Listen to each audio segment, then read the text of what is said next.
Mkhwebane, our public protector, about some of the cases that she has been dealing with and some of the others also making headlines in the media. Advocate Mkhwebane, thanks so much for staying with us.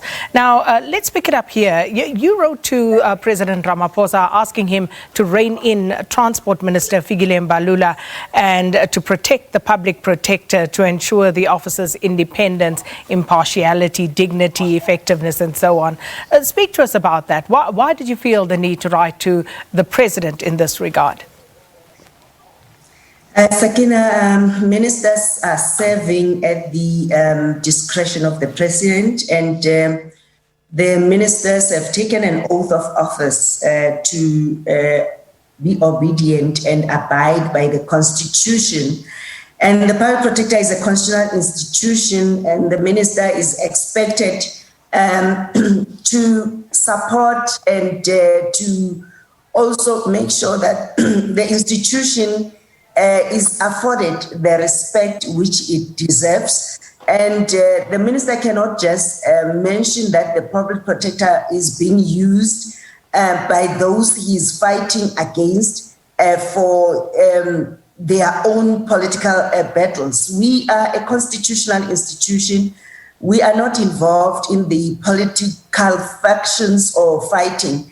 Therefore, it's for the president to call the minister to order, because you cannot just mention my name. I mean, the complaints which we've investigated against the minister, I didn't go around, Sakina, and indicate that I would want to find any fault against him. It was a complaint which was lodged by even the opposition party in parliament against the minister, and there was a report, which report is still binding, which report was never set aside by the court. Therefore, it's a question of making sure that ministers are not just rubbishing the institution, which is there to support and strengthen constitutional democracy, which is there to always keep them on track or to remind them about their constitutional responsibility, Sakina. Advocate Mkhwebane, have you received a response from the presidency as yet, as per your request? Not yet, Sakina. We have not yet received the response, and we hope that the president will receive a letter in the spirit that we would want to make sure that ministers are not just treating constitutional institutions like this, and these constitutional institutions being there to support and strengthen this democracy, and even to make sure that they are held accountable as members of the executive. Advocate Mkhwebane, about the reports that you have been issuing, there has been a delay in the finalization of the controversial Estina Dairy Farm report, and we've seen matters related to this ventilated before the Zondo Commission, for example. You had to redo, after the court last year set aside your initial report, that particular report. Judge Tolmay citing its failure and dereliction of duty by yourself in terms of what ultimately was produced. So, speaking right now, what is the hold-up with regard to that report? Sakina, the focus of this new report is focusing on the politicians, the role of the politicians in the freedom matter, and as well the prejudice suffered by the beneficiaries. So we are focusing on that. And I must indicate that the lockdown had an impact on how we received information from the various other parties where we were requesting their cooperation. I must indicate that we requested some information from other law enforcement agencies to assist us in our investigations, because they are focusing on the criminal matters, but we are focusing on the maladministration part and the role and the responsibilities of the executive, which was the former premier, the MECs, and the mayor of the responsible municipality. Therefore, that delayed, Sakina, but I must indicate as well that from our side, internally, the processes were delayed. Hence, I'm saying the lockdown. We had to close several times our offices, though we were working from home, but then that delayed.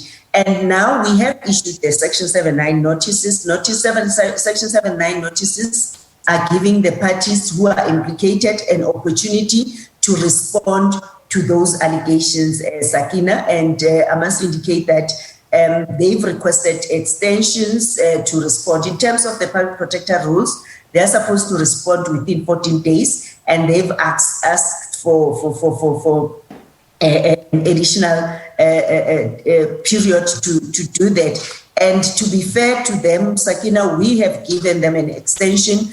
Their extension, others have requested up to 23 October. So we are hoping that by the 26th of October, everyone would have responded, and we will then incorporate their responses into our final report. So as you say, there have been delays, some instances for unforeseen circumstances like the pandemic. But what is your final deadline on this? Would that now be the 23rd of October? Is that the final deadline whereby all responses need to be with you with regard to this case? The final deadline for us is the 26th of October, and then we will finalize the report, and we were hoping that we will issue the report soon as it's finalized by next month. Remember, my due date was, or the promised time was September, end of September, or by the end of September. Unfortunately, we couldn't meet that time frame. Will you be entertaining any further requests for delays beyond the 26th of October? Unfortunately not, Sakina, because we will have to finalize this report.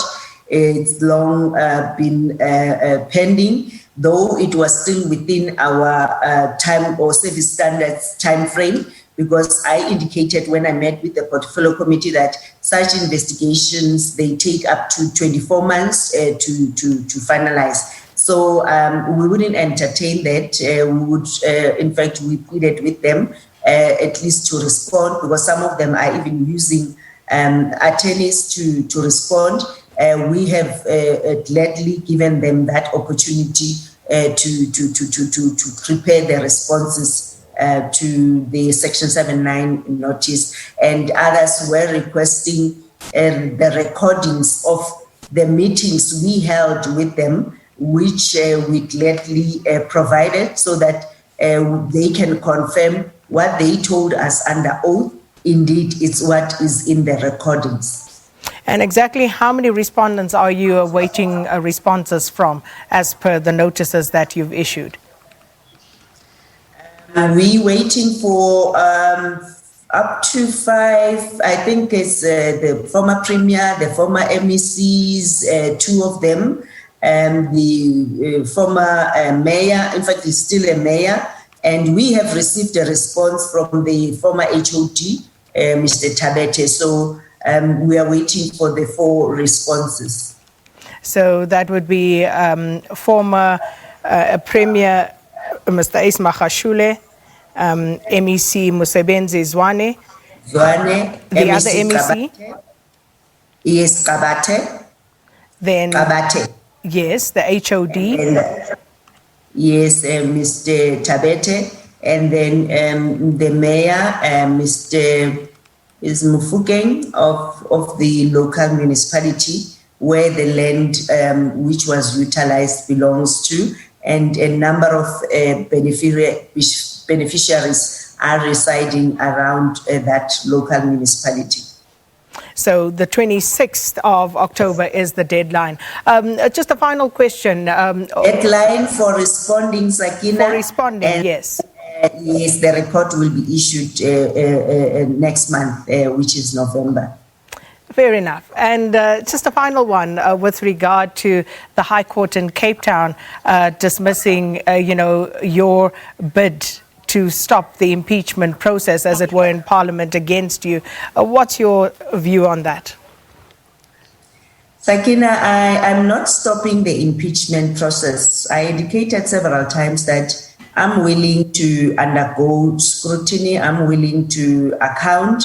But unfortunately, in this particular instance, the rules which are going to be utilized are not, in fact, are constitutionally questionable. And as a citizen of South Africa, as a constitutional institution, I think whatever we do, we should be doing it within the rule of law. So we've interdicted the implementation of those rules. Yes, the court felt it's not necessary for us to interdict the matter, so Parliament should proceed.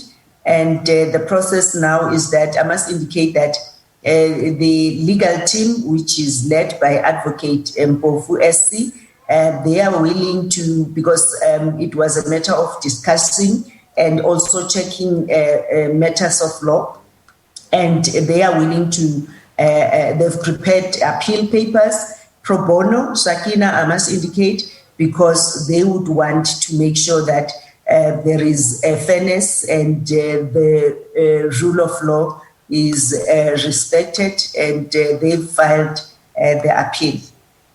So just a final question with regard to cost orders that have been issued against you in other cases. How much exactly are you owing in that regard, and how much have you paid to date? The one of the Constitutional Court regarding the Reserve Bank, that one, the amount which was paid was around 267,000 or 287,000, and that was paid by an NGO which facilitated, in fact, the crowdfunding. And I must say that it was paid by the public, and which the institution is protecting.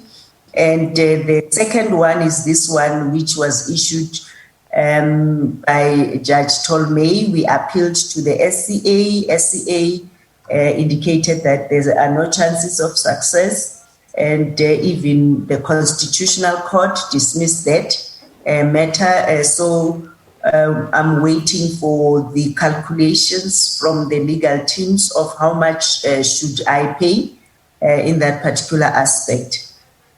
Well, let's leave it there. Thanks for your time. Public Protector Advocate Busisiwe Mkhwebane talking to us about various matters ranging from current reports that she's working on to her own personal legal battles. And that's where we'll park it for now. As she said, the 26th of October, that's the deadline for those who have been issued with orders to respond to her office regarding the Estina Dairy Farm scandal. So they have until the 26th of August. That's the deadline, and she will prepare her report after that. Well, let's take you to the weather desk.